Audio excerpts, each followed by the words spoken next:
Assalamualaikum warahmatullahi wabarakatuh. Salam sejahtera, salam sehat untuk kita semua. Bapak Ibu sekalian, teman-teman sekalian, terutama teman-teman di Kabupaten Serang, ya kan? Ini ada sebuah program, ya kan? Yaitu sebuah program support menuju Pileg 2024 Kabupaten Serang. Kolaborasi win-win solution, menang untung kalah untung. Ya kan, perkenalkan saya Sugeng Anto dari komunitas Bos Indonesia, penggiat Germas Sejahtera. Germas itu Gerakan Masyarakat Hidup Sehat, sesuai Impres nomor 1 tahun 2017. Kemudian saya juga penggiat kesadaran politik masyarakat Indonesia, yaitu Garuda Politik Indonesia. Websitenya garudapolitik.com. Misalnya ini menarik, kita bicara menang untung kalah untung. Nah ini, di dalam sebuah pileg, pilihan legislatif tentu ada resiko, ya kan? Itu kalah.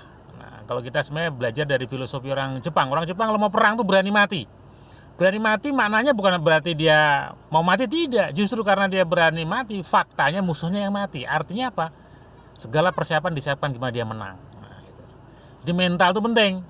Jadi kalau cuma mentalnya mau menang aja nggak siap kalah, ya itu bukan mental petarung, ya kan? Nah, makanya kita ada program menang untung kalah untung. Nah ini menarik, menang untung kalah untung, kalahnya aja untung. Karena resiko dalam pileg kalah, tapi kalah masih untung. Nah ini yang menarik, ya kan? Nanti kita, ini video pengantar, jadi nanti Bapak Ibu sekalian kalau ingin lebih jelas nanti boleh kita sharing kembali ya, dengan bahasan yang lebih detail lagi. Nah, kalau kita bicara Kabupaten Serang, tentu kita bicara salah satu kabupaten di Banten yang cukup besar potensi wilayahnya, ya kan? Kabupaten Serang itu terdiri dari 29 kecamatan dengan 326 desa, 1478 RW, 5373 RT. Nah, data di 2018 dengan penduduk 1.493.591 jiwa, ya, hampir 1,5 juta jiwa. Dan ini bicara Kabupaten Serang, ya. Di sini kota Serang, di sini kota Cilegon, ya kan. Nah, kalau kita bicara DPRD Kabupaten Serang, tentu kita 50 kursi dengan 5 daerah pilihan. Dengan APBD 2019 yaitu 3,04 triliun. Jadi cukup besar, ya, 3,04 triliun. Ya kan? APBD, ya. Nah, dasar hukum pileg, ya. Jadi pilihan legislatif itu setiap 5 tahun selalu berubah.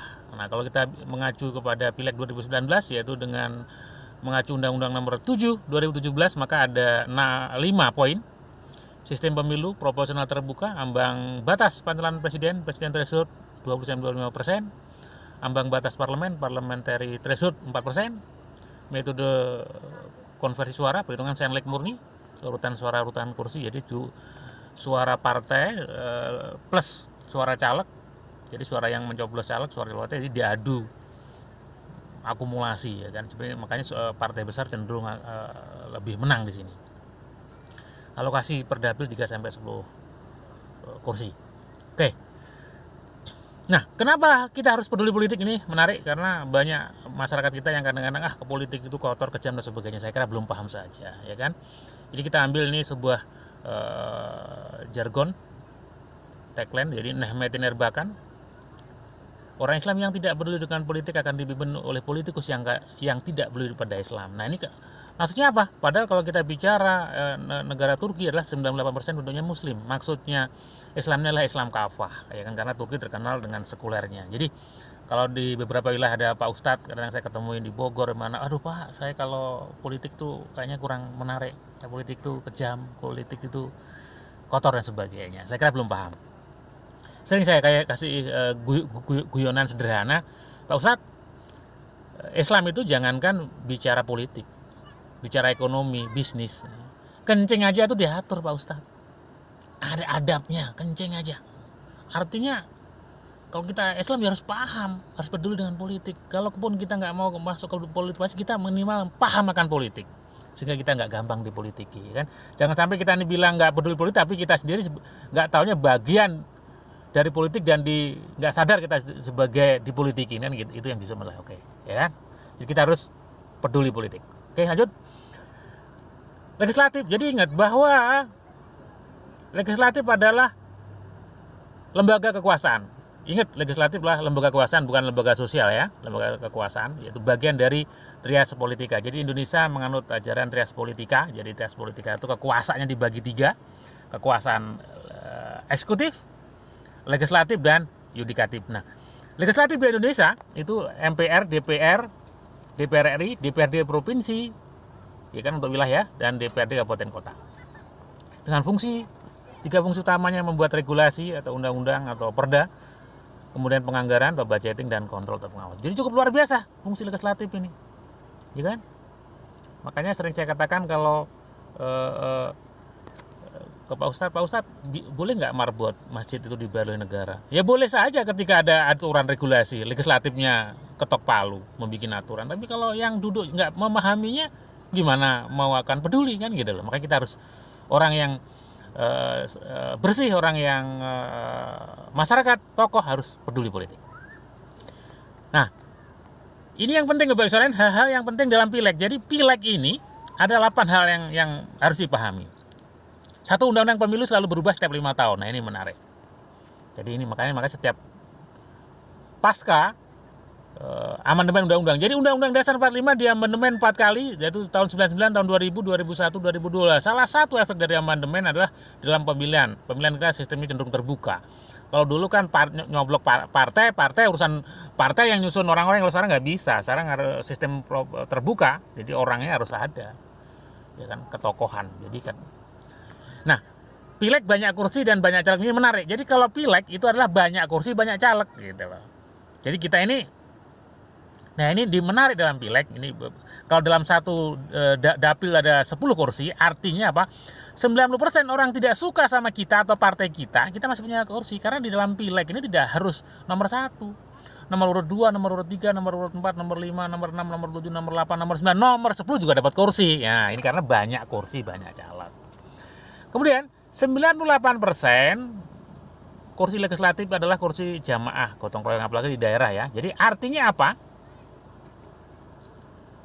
Bahwa nanti saya jelaskan nanti bahwa kursi DPR RI, DPRD provinsi, kabupaten kota kebanyakan adalah, contoh salah satu dapil itu ada harga kursi 20, jarang orang 20.000, jarang orang yang mencoblos suara individu 20.000. Artinya suara yang lain adalah suara gabungan dari suara caleg lain dan suara partai. Artinya 90% kursi legislatif adalah kursi gotong royong. Jadi ingat, ini perlu diingat, karena legislatif jangan egois, apalagi kursinya kursi jamaah. Kalau dia sendiri kan nggak jadi. Artinya kita harus peduli dengan yang lain juga. Oke. Yang keempat, ada caleg terpilih dan tidak terpilih. Nah, ini penting, ini perlu ada kesepakatan win-win. Jadi saya sebagai jurnalis juga, saya sebagai wartawan media sorot nasional, saya juga amati beberapa banyak wilayah, beberapa partai besar pun kadang-kadang masih egois. Sering kalau bahasa sederhananya kita ngomongnya musyawarah mufakat, gotong royong, tapi faktanya kadang kita masih berantem. Itu nggak benar ya. Kita harus ada caleg terpilih dan tidak terpilih, harus ada kesepakatan win-win solution. Oke, 5. Pileg berdasarkan daerah dapil. Ya memang daerah pilihan itu berdasarkan patokan utamanya jumlah penduduk. Pasca reformasi, pileg menganut sistem terbuka tadi. Dalam pileg 1 orang 1 suara. Nah, ini one man one vote. Artinya apa? 1 tukang becak sama presiden sama, suaranya sama. Jadi one man one vote. Makanya kita kekuatan pileg ini sekarang adalah massa. Gimana kita bisa komunitas yang nanti bisa terkonversi menjadi suara ya. Oke, pileg pasca reformasi muncul banyak caleg baru. Ini menarik karena kesadaran politik, banyak warga-warga sudah mulai mau mencalonkan menjadi legislatif ya, di legislator ya. Oke, ini hasil pileg di Kabupaten Serang 2019 ya kan. Ada 12 partai yang dapat kursi ya kan. Partai Golkar dengan 9 kursi, Gerindra 8 kursi, Demokrat 5, PKS 5, PKB 4, PDIP 4, Partai Berkarya 4. Nah, partai baru nih, Partai Amanat Nasional 4, Partai Nasional Demokrat 2, P3 2, Partai Bulan Bintang 2, dan Hanura 1. Nah, Yang kita amati dalam catatan penting Pileg Kabupaten Serang 2019 adalah kursi terbanyak Golkar sama dengan suara Pileg 2014. Jadi Golkar mempertahankan ya 2014 ya kan dengan suara terbanyaknya. Kemudian 4% anggota legislatif Jarum. Nah ini 4% hampir separuhnya legislator ya kan, legislatif yang terpilih adalah orang baru. Artinya apa? Ini menarik. Jadi nggak mudah untuk mempertahankan kursi kan bagi pertahanan kan gitu. Bahkan ada wilayah-wilayah kabupaten kota yang lain sampai 70% wajah baru ya kan. Nah, ini yang poin ketiga, harga satu kursi 23.000 suara. Pengertian harga kursi adalah harga DPT ya kurang lebih kehadiran 72% kalikan 72% kalikan DPT dibagi jumlah kursi ya. Harga satu kursi rata-rata 23.000. Nah, harga 23.000 ini ya kan perolehan suara individu tertinggi adalah 8.000. Jadi artinya apa? Harganya 23.000 padahal yang mencoblos individu 8.000. Artinya sisanya adalah suara partai dan suara teman lainnya. Nah, inilah yang saya katakan tadi, harus ada kesepakatan, harus ada win-win solusi kan. Kemudian ini apalagi ini kursi terendah 1.860 dapat kursi. Nah ini artinya suara yang lainnya adalah suara partai dan suara teman lainnya ya kan. Jadi inilah saya katakan kita sebagai berdasarkan Pancasila, musyawarah mufakat, keadilan sosial, persatuan Indonesia ya kita harus membudayakan musyawarah mufakat. Jangan sampai kita menjadi legislatif kita juga justru kaidah-kaidah Pancasilanya nggak kuat. Jangan sampai kita gembor-gembor musyawarah mufakat, persatuan, keadilan sosial. Nah, kita sendiri tidak mencerminkan itu kan. Oke. Kemudian Gerindra 8 kursi dari 6 kursi. Nah ini PBB 2 kursi dari 1 kursi. Nah 2015 justru naik. Hanura 1 kursi dari kita justru turun ya kan ya. Ini karena dinamis ya. Partai Berkarya, nah ini partai baru ya kan 4 kursi yang luar biasa ya kan. Berarti ini ada sebuah inilah dinamika di dalam Pileg Kabupaten Serang. Oke, sekarang menuju Pileg 2004 Kabupaten Serang. Ya kan menuju nah kemudian Undang-Undang Pemilu 2024 dalam proses penggodokan DPR RI tentu acuannya salah satunya Undang-Undang 2017 ya kan? Undang-Undang nomor 7 dan masukan masyarakat ya kan? Yang jelas kalau informasi yang saya dapatkan nanti Pileg dan pemilihan legislatif presiden akan dipisah. Nah ini ya kan mungkin karena terjadi ini kan harus dipisah ya. Jadi biar lebih nggak seperti kejadian 2019. Nah, poin penting dalam Pileg 2020 sistem pemilu saya yakin masih proporsional terbuka. Jumlah kursi 50 kursi, ya kan 5 dapil, one man one vote, banyak caleg ikut berpartisipasi. Nah ini yang pemilih kabupaten adalah kabupaten heterogen, status ekonomi semua kelas ada. Jadi ini harus dicermati. Nah persaingan semakin ketat, strategi 3M harus lebih awal. Nah ini teman-teman yang mungkin di politik harus paham 3M. M pertama adalah mapping. Nah, mapping itu adalah 9 hal yang di dalam mapping, termasuk di antara wilayah-wilayah yang kantong-kantong suara kompetitor seperti apa. Kemudian mapping M kedua adalah namanya monitoring atau mobilizing. Inilah energi yang paling besar di waktu lama lah dimonitor. Dan yang M ketiga adalah mobilizing, memobilisasi ini ya kan yang udah dimonitor untuk terkonversi jadi suara ya. Nah nanti untuk lebih jelas nanti Bapak Ibu sekalian bisa ikutin edukasi ya atau bisa buka website di garudapolitik.com ya kan. Jadi kita ada edukasi secara berkelanjutan. Oke lanjut. Nah target Pileg bahwa pilihan legislatif adalah target suara bukan massa ya kan. Maka suara pemilih kita apa menjadi. Nah hukum yang dipakai adalah hukum memberi dan menerima. Ini saya kira hukum malam, hukum sunatullah ya. Siapa yang memberi menerima. Jadi jangan berharap menerima kalau nggak pernah memberi. Jadi ini hukum malam ya. Oke. Nah ada 4 tahapan untuk dipilih. Jadi sebelum dipilih ini ada 4 tahapan, yaitu ya kan? Dikenal, diterima, disenangi, dipercaya, dipilih. Nah, jadi kalau cuma dikenal saja ini baru tahap 1. Jadi kalau kita besar-besar pasang spanduk, brosur kemana-mana cuma dikenal. Kitanya baru tahap dikenal, yang lainnya sudah tahap berikutnya ya tentu kita mungkin nggak akan dipilih. Makanya jangan salah kalau kita dikenal doang belum tentu dipilih. Ada 4 tahapan ya. Nanti akan detailnya akan kita ada materi khususnya ya. Oke, lanjut.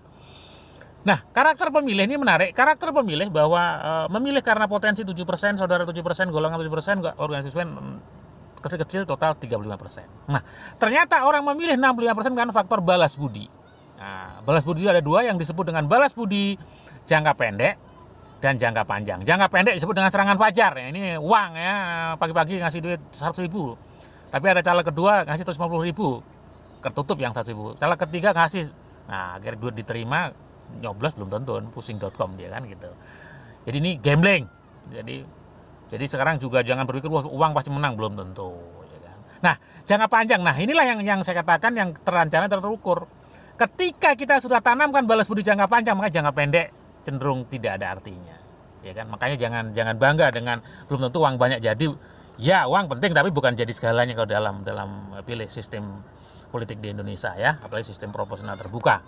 Dan sekali lagi yang kita nanti akan bicarakan adalah kita bicara jangka panjang. Oke. Nah, estimasi secara umum ya, ini berdasarkan riset ya, bahwa untuk menjadi duduk di anggota legislatif DPRD Kabupaten Kota ini kurang lebih 300 juta plus minus. Kalau yang pinter ya 100 juta. Tapi kalau yang enggak ini sampai 500, bahkan ada sampai 1 M pun enggak jadi. Tapi ini average ya. Kurang lebih operasional untuk ini DPRD provinsi 1,5, untuk RI 3 miliar plus minus ya. Tergantung dari kemampuan para caleg dan punya jaringan komunitasnya ya kan. Jadi oke. Ini nah, sebenarnya budget pemenangan pileg ini apa yang terbesar ya? Ini sebenarnya dari 100% ini yang paling besar ada 2. Yang pertama adalah program sosialisasi pengenalan, spanduk dan sebagainya, dan operasional tim sukses. Nah, ini yang besar. Dan yang keenam itu program doktrin dan penguncian suara. Karena apa? Ketika kita punya masa dikenal, diterima, tapi kita nggak pernah kunci suaranya, ya suara itu bisa hilang. Makanya ada program penguncian dan suara. Ya kan? Jadi ini. Nah, terbesar dalam budget pileg adalah operasional. Nah, gimana solusinya? Ini yang paling penting. Karena orang kadang jebolnya di operasional. Ya kan? Nah, ini kita ada solusi. Nah, makanya ada istilah politik dan bisnis adalah satu kesatuan yang nggak bisa seperti mata uang. Ya kan, yang satunya angka, satunya burung kalau ini kan. Nah, ya kan, jadi seperti dua keping mata uang. Jadi tidak bisa dipisahkan, ya kan? Jadi politik dan bisnis. Makanya kita punya program menang untung kalah untung, bukan menang untung kalah untung. Ini menarik ya. Menang untung kalah untung. Menarik nggak Bapak Ibu sekalian? Menangnya aja untung kalah. Kalau menang untung itu udah nggak usah dibicarakan, pasti orang happy. Tapi kalau kalahnya masih untung, nih menarik, ya kan? Jadi kita masih untung, ya kan? Bukan buntung ya. Nah, ini menarik. Nah, ilmu yang kita pakai adalah manajemen risiko. Jadi apabila kita bekerja dengan memperhitungkan risiko, maka risiko tidak jadi masalah lagi. Jadi inilah dasar program kita Bapak Ibu sekalian. Nah, sebagai dasar pertimbangan adalah Bapak Ibu sekalian, di dunia ini ada sebuah bisnis yang cukup besar yang hadir karena ada risiko. Bisnisnya cukup besar di dunia ini ya, jadi hadir karena risiko. Jadi kalau nggak ada risiko, bisnis ini nggak ada. Bisnis apa Bapak Ibu sekalian? Bisnis yang adanya karena ada risiko.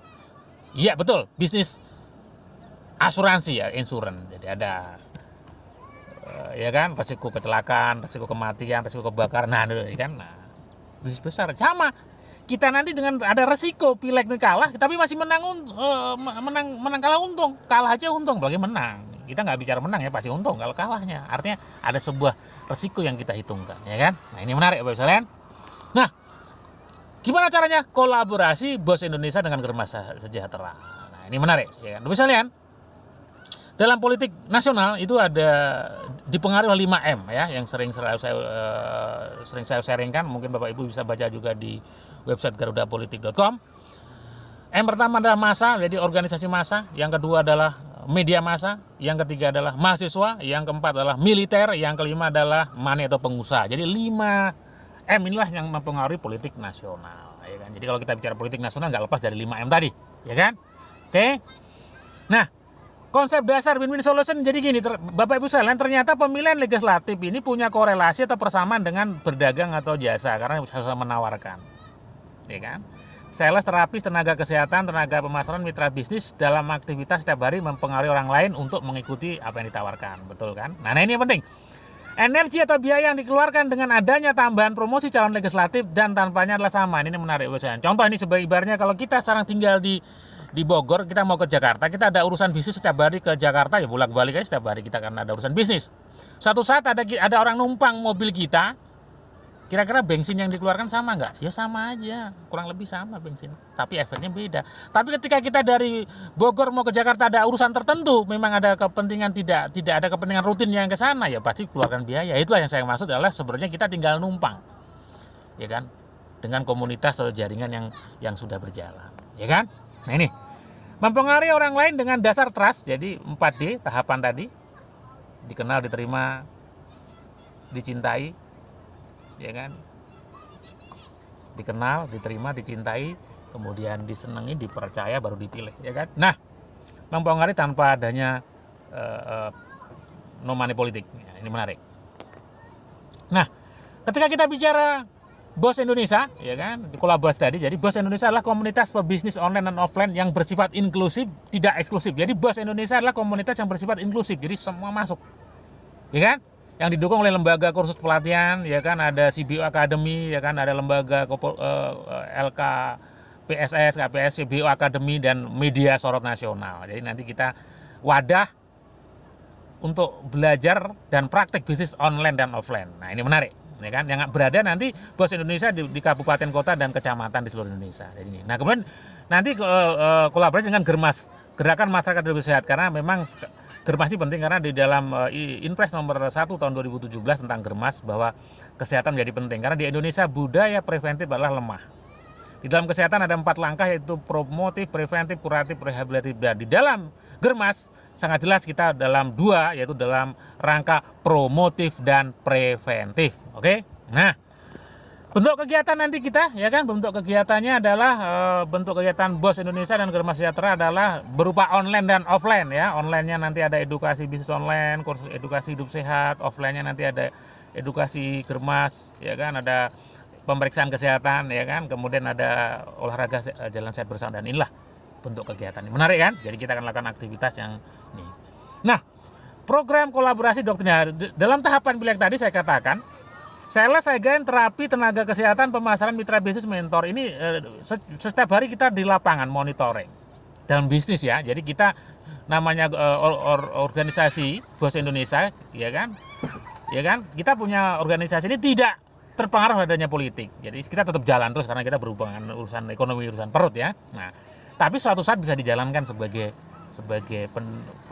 penguat, pendorong kekuatan suara untuk mendukung politik, ya. Nah, pemenang monitoring. Nah, pertanyaannya adalah Bapak Ibu sekalian, ya kan? Nah, monitoring. Nah, pemenangan suara dengan kekuatan komunitas BOS dan Germas. Jadi dalam hal monitoring tadi, ya kan, bahwa kegiatan BOS Indonesia Germas Sejahtera ini online offline, operasionalnya adalah, ya, kita nggak, operasionalnya ya sudah gabung dengan operasional bisnis kita. Jadi ibaratnya kalau kita bermitra nanti dengan teman caleg, ya caleg nggak ngeluarkan uang lagi, nanti tinggal dia aja kerjasama bisnisnya aja seperti apa, ya kan, ya. Intinya kita ada kerjasama win-win solution. Karena apa? Ya ini luar biasa.